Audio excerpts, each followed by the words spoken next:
if we want to make advances in nuclear technology for peaceful purposes, and inshallah the people of Pakistan will see that I will complete the mission for this.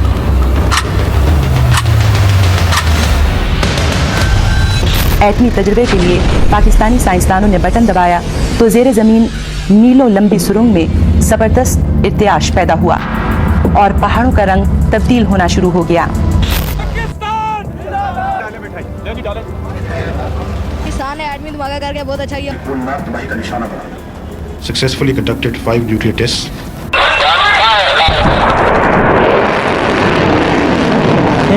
लेकिन अब हमने कसम खाई है कि इस मुल्क को कुछ नहीं बताएंगे।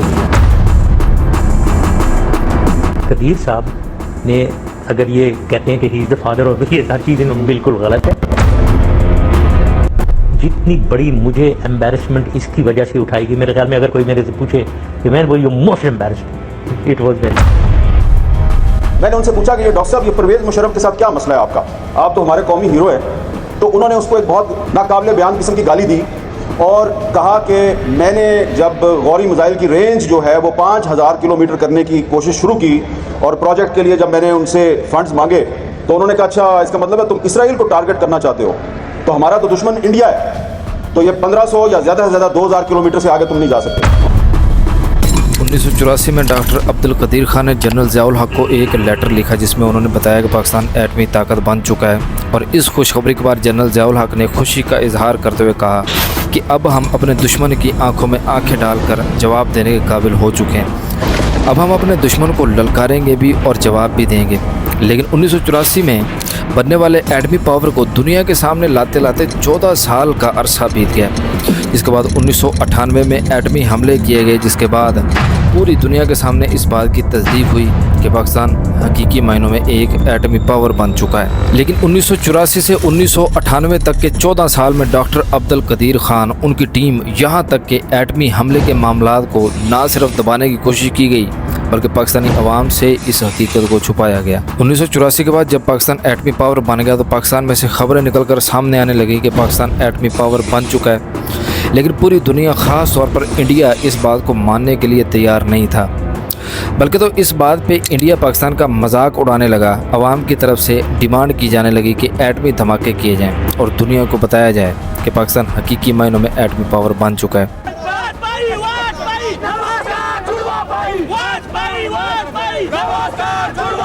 नवाज शरीफ की हुकूमत में अवाम और ओपोजिशन दोनों ने हुकूमत पे बहुत ज़्यादा प्रेशर डाला कि एटमी धमाके किए जाएं। इंडिया ने 1974 में अपना पहला एटमी धमाका करके ख़ुद को एटमी पावर बना लिया था, लेकिन 1998 में इंडिया ने एक दफ़ा फिर से एटमी धमाके किए ताकि पाकिस्तान के ऊपर प्रेशर बढ़ाया जा सके। एटमी हथियार रक्षा के लिए भी हो सकते, क्योंकि इंडिया को लगता था कि पाकिस्तान एटमी ताकत बनने के मामले में झूठ बोल रहा है। इंडिया के दोबारा फिर से धमाके करने के बाद अवाम ने धमकी लगाई कि धमाके अगर ना किए गए तो वो सड़कों के ऊपर आ जाएंगे। इसके बाद ऑल पार्टी कॉन्फ्रेंस भी बुलाई गई। इसमें भी यही डिमांड की गई कि एटमी धमाके करने का नहीं कह रहे कि जोरी हथियार जो है वो इंडिया के ऊपर फेंक दिया जाए, बल्कि सिर्फ एटमी तजुर्बा करने का कहा जा रहा है ताकि दुनिया को बताया जा सके कि पाकिस्तान एक एटमी पावर बन चुका है। डॉक्टर अब्दुल कदीर खान ने भी हुकूमत को ये धमकी लगाई कि वो दिन रात की मेहनत के बाद इस नतीजे तक पहुँचे हैं कि उन्होंने पाकिस्तान को इस एजाज़ तक नवाजा है कि पाकिस्तान एक एटमी पावर बनने की सलाहियत रख सकता है। मेरी रहनुमाई थी, सुबह से शाम तक हम काम करते थे और हमने बहुत तेज़ी से ये बनाया, बल्कि न सिर्फ एक बनाया, कई बना दिए थे और जैसे कहा था कि आप जब हुक्म देंगे तो हम धमाका करने को तैयार हैं। अगर एटमी धमाके ना किए गए तो डॉक्टर अब्दुल कदीर खान ने कहा कि वो और उनकी टीम के तमाम लोग अपने ओहदों से इस्तीफ़े दे देंगे। लेकिन उस वक़्त के वज़ीर आज़म नवाज शरीफ इस हमले को रोकने के लिए अमेरिका से एक बड़ा पैकेज लेना चाहते थे और इसकी तस्दीक नवाज शरीफ की अपनी टीम के लोगों ने की। गौहर अयूब खान, जो कि नवाज शरीफ की टीम का हिस्सा थे, उन्होंने कहा कि वो वज़ीर आज़म हाउस पहुँचे 28 मई 1998 की सुबह। तो उन्होंने शहबाज शरीफ से हालात के बारे में पूछा तो शहबाज शरीफ ने बजाय एटमी धमाके करने के गौहर अयूब खान को ये जवाब दिया कि नवाज शरीफ तो बिल क्लिंटन से बातचीत कर रहे हैं, जो कि इस वक्त अमेरिका के प्रेसिडेंट थे, तो उनकी तरफ से एक बड़ा पैकेज मिलने का बहुत इम्कान है और अगर कोई अच्छा पैकेज मिल गया तो फिर पाकिस्तान एटमी धमाके नहीं करेगा। निज़ामी साहब, इस तरह जो पहले हम बात कर रहे थे 18 और 20 के दरमियान प्राइम मिनिस्टर ने प्राइम मिनिस्टर हाउस में तमाम मीडिया के बॉसेस को बुलाया और उनसे सवाल जवाब किए कि टेस्ट होना चाहिए कि नहीं, और उसमें लगता यह था कि वो चाहते थे कि यह कैन नहीं होना चाहिए। जिस पे मजीद निजामी साहब उठे तो उन्होंने कहा, प्राइम मिनिस्टर साहब हम तो आए थे कि आप खुशखबरी देंगे, लेकिन आप तो यहाँ डामाडोल हैं, आपने करना पड़ेगा नहीं तो बम फटेगा आप पे। इस पर गौहर अली खान ने कहा कि एटमी मिसाइल लोड हो चुका है, अब इसे रिवर्स नहीं किया जा सकता, तो धमाका करने के अलावा और कोई चांस मौजूद नहीं है। जब मियां नवाज शरीफ को इस बात का पता चला कि कोई रास्ता मौजूद नहीं है सिवाय एटमी धमाके करने के, तो मजबूरन उन्हें धमाका करने की हामी भरनी पड़ी। मियां नवाज शरीफ को चागी के मकाम पर ले जाया गया, जहां इनके हमरा डॉक्टर अब्दुल कदीर खान भी मौजूद थे। नवाज शरीफ को कहा गया कि आप मिसाइल का बटन दबाएं अपने हाथ से, लेकिन वहां पर नवाज शरीफ ने बटन दबाने से इनकार कर दिया। खैर बिल आखिर 28 मई 1998 को पाकिस्तान की तरफ से चागी के मुकाम पर एटमी धमाका किया गया, जिसके बाद पूरी दुनिया के सामने पाकिस्तान हकीकी मायनों में एक पहला एटमी पावर इस्लामी मुल्क बन गया और पूरी दुनिया का 7वां एटमी पावर रखने वाला मुल्क बन गया। और ये हकीकत इंडिया के सामने भी खुल गई, जो कि पाकिस्तान का मजाक बनाता था कि दुनिया से कर्जा लेने वाला मुल्क एटमी पावर कैसे बन सकता है। भारत के उस वक़्त के वज़ीर-ए-आज़म अटल बिहारी वाजपेयी पाकिस्तान के एटमी तजुर्बे के बाद पाकिस्तान खुद तशरीफ़ लेके आए और लाहौर में एक खिताब किया, जिसमें उन्होंने अमन का पैगाम दिया।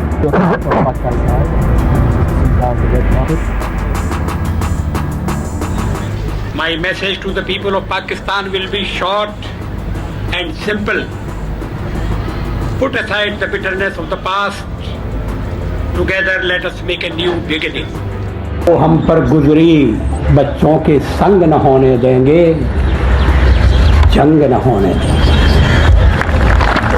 एटमी पावर का मंसूबा दर हकीकत जुल्फ़कार अली भुट्टो का था, जो कि उन्होंने 1965 की जंग के बाद उस वक्त शुरू किया जब इंडिया एटमी मुल्क बनने पे काम कर रहा था। और भुट्टो ने इस वक्त तारीख़ी अल्फाज भी दोहराए कि हम पेट काट कर एटमी मुल्क बनेंगे, चाहे हमें घास खाकर गुजारा करना पड़े। और ये अमल उस वक्त मज़ीद तेज़ हो गया जब 1974 में इंडिया ने कामयाब एटमी तजुर्बा कर लिया। इस तजर्बे के बाद डॉक्टर अब्दुल कदीर खान, जो कि उस वक्त हॉलैंड में साइंसदान के तौर पे यूरेनिको लैब में जदीद टेक्नोलॉजी के ऊपर काम कर रहे थे, इन्होंने जुल्फ़कार अली भुट्टो को ख़त लिखा और उस ख़त में अपनी खिदमत पेश की और दावा किया कि वो पाकिस्तान को एटमी ताकत बनाने की काबिलियत रखते हैं। जिसके बाद 1975 में डॉक्टर अब्दुल कदीर खान पाकिस्तान वापस आए और जुल्फ़कार अली भुट्टो से मुलाकात की और कहा कि अगर आप मुझे वसाइल फ़राहम करें और फंडिंग जारी करें और पाकिस्तान में मुकम्मल आज़ादी फ़राहम करें तो पाकिस्तान को मैं एटमी ताकत बना सकता हूँ। और मैं तमाम चीज़ें छोड़ छाड़ के बड़ी आला नौकरी वगैरह पाकिस्तान आया था। 71 के बाद जो हमारा हशर हुआ था वो मैं कभी भूल नहीं सकता था। और मैंने उनको ये पेशकश की भुट्टो साहब को कि मैं एटम बम बनाने की सलाहियत रखता हूँ, मैं इंशाल्लाह बना दूँगा। तो उन्होंने पूरी मुझे तमाम सहूलतें दे दी और मुझे ये काम जो था मेरे सुपुर्द कर दिया। जिसके बाद जुल्फ़कार अली भुट्टो ने डॉक्टर अब्दुल कदीर खान को फौरी तौर पे कोहोटा रिसर्च लेबॉर्ट्री का सरबराह मुकर्रर किया और मुकम्मल एतमाद का इजहार किया। इसके बाद 1976 में कोहोटा में doctor Abdul Qadeer Khan research lab कायम हुई और एटमी पावर पे काम शुरू हो गया। लेकिन इसके बाद पाकिस्तान पे आलमी सतह पे प्रेशर आना शुरू हुआ। यही नहीं बल्कि मगरबी ममालिक ख़ास तौर पे अमेरिका ने पाकिस्तान पे पाबंदियाँ भी आयद करना शुरू कर दी और कोहोटा लेबॉर्ट्री के ऊपर हमला करने की भी खबरें आना शुरू हो गई। India and Pakistan are great nations with boundless potential, but developing weapons of mass destruction is self-defeating, wasteful and dangerous. It will make their people poorer and less secure. इन तमाम मुश्किलात के बावजूद डॉक्टर अब्दुल कदीर खान ने अपनी टीम के साथ मिलकर खुफिया तौर पर काम जारी रखा और बिल आखिर 1984 तक ये मंसूबा मुकम्मल हो गया, लेकिन आलमी दबाव की वजह से इसे खुफिया रखा गया। लेकिन इस वक्त जुल्फ़कार अली भुट्टो इस दुनिया में मौजूद नहीं थे। उस वक्त पाकिस्तान के नुमाइंदगी जनरल ज़ियाउल हक कर रहे थे। जब यह प्रोग्राम मुकम्मल हुआ तो डॉक्टर अब्दुल कदीर खान ने एक ख़त के ज़रिए जनरल ज़ियाउल हक को ये खुशखबरी सुनाई, जिसमें जनरल ज़ियाउल हक ने खुशी से डॉक्टर अब्दुल कदीर खान का माथा चूमा और कहा कि अब हम अपने दुश्मन की आंखों में आंखें डालकर बात कर सकते हैं। डॉक्टर अब्दुल कदीर खान ने पाकिस्तान को न्यूक्लियर पावर तो बना दिया, डॉक्टर अब्दुल कदीर खान ने पाकिस्तान को बड़े हमले के खतरे से तो बचा लिया, डॉक्टर अब्दुल कदीर खान ने पाकिस्तान को एटमी पावर दी, लेकिन पाकिस्तान ने डॉक्टर अब्दुल कदीर खान को क्या दिया? डॉक्टर अब्दुल कदीर खान मुहिब्बे वतन पाकिस्तानी शहरी जो कि पाकिस्तान के लिए वतन वापस आए और पाकिस्तान को एक अलग मुकाम बख्शा। 1998 के एटमी तजर्बे के बाद 2001 में डॉक्टर अब्दुल कदीर खान पे अमेरिकी इंटेलिजेंस की तरफ से इल्ज़ाम लगाया गया कि डॉक्टर अब्दुल कदीर खान ने गैर कानूनी तौर पे ईरान, लीबिया और शुमाली कोरिया को अपना एटमी प्रोग्राम फ़रोख्त कर दिया है। इस वक्त के सदर और army chief general Pervez Musharraf थे, जिनकी सदारत में 2004 में डॉक्टर अब्दुल कदीर खान से एक बयान भी जारी करवाया गया, जिसमें उन्होंने एतराफ़ जुर्म किया और उन्हें कोहोटा रिसर्च लेबॉर्ट्री के चेयरमैनशिप के ओहदे से भी हटा दिया गया।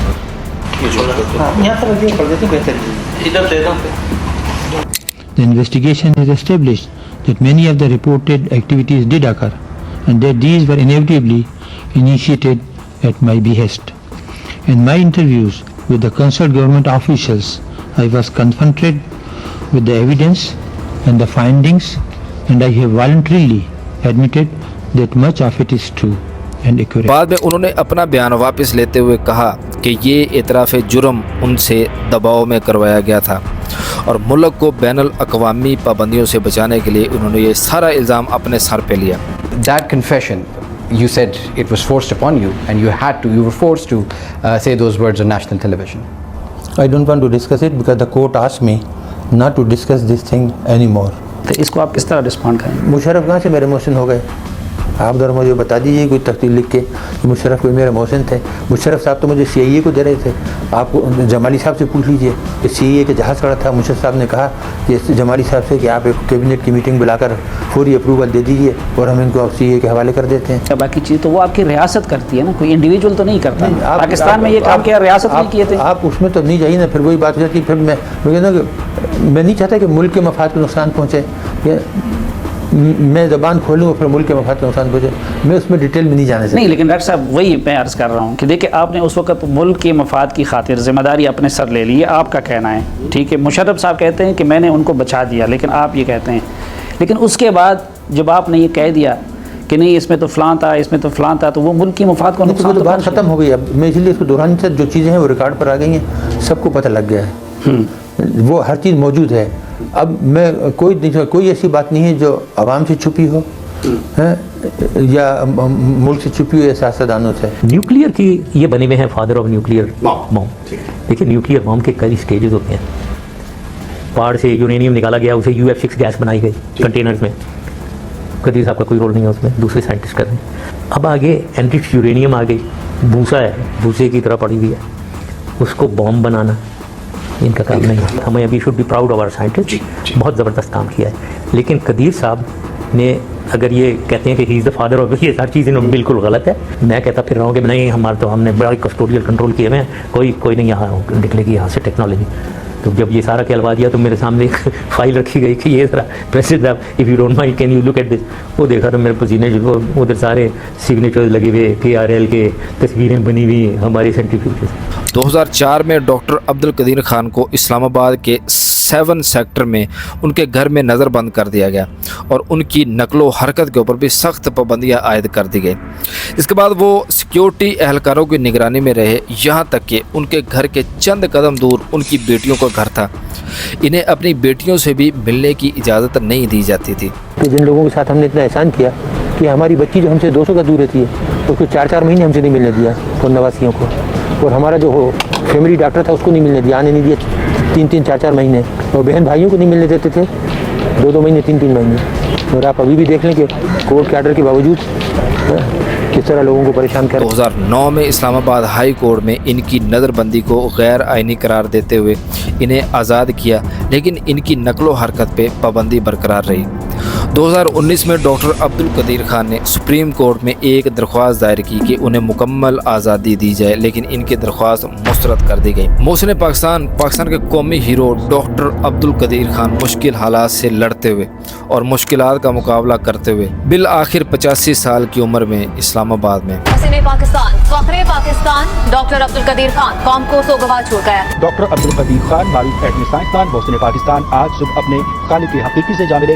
86 बरस की उम्र में दार पानी से रुखसत हुए। डॉक्टर अब्दुल कदीर खान की तदफीन H8 कब्रिस्तान में की जाएगी। हम पठान यूसुफजई हैं और हमारे खून में मिलावट नहीं है, हमारा खून उसी तरह जोश मारता है, जरा हम लड़ने मरने को तैयार हैं। KRL हॉस्पिटल में इंतकाल कर गए। डॉक्टर अब्दुल कदीर खान हमेशा के लिए एक नाम छोड़ गए जो कि हमेशा हमारे दिलों में रहेगा। पाकिस्तान के लोगों ने, पाकिस्तान की हुकूमत ने और पाकिस्तान की इस्टेब्लिशमेंट ने डॉक्टर अब्दुल कदीर खान को वो एजाज़ नहीं बख्शा जो मुकाम डॉक्टर अब्दुल कदीर खान को देना चाहिए था, वो मुकाम उन्हें नहीं दिया गया। डॉक्टर अब्दुल कदीर खान ने अपनी कौम के लिए बहुत कुछ किया, लेकिन उन्हें जो हक़ मिलना चाहिए था वो हक़ उन्हें नहीं मिला।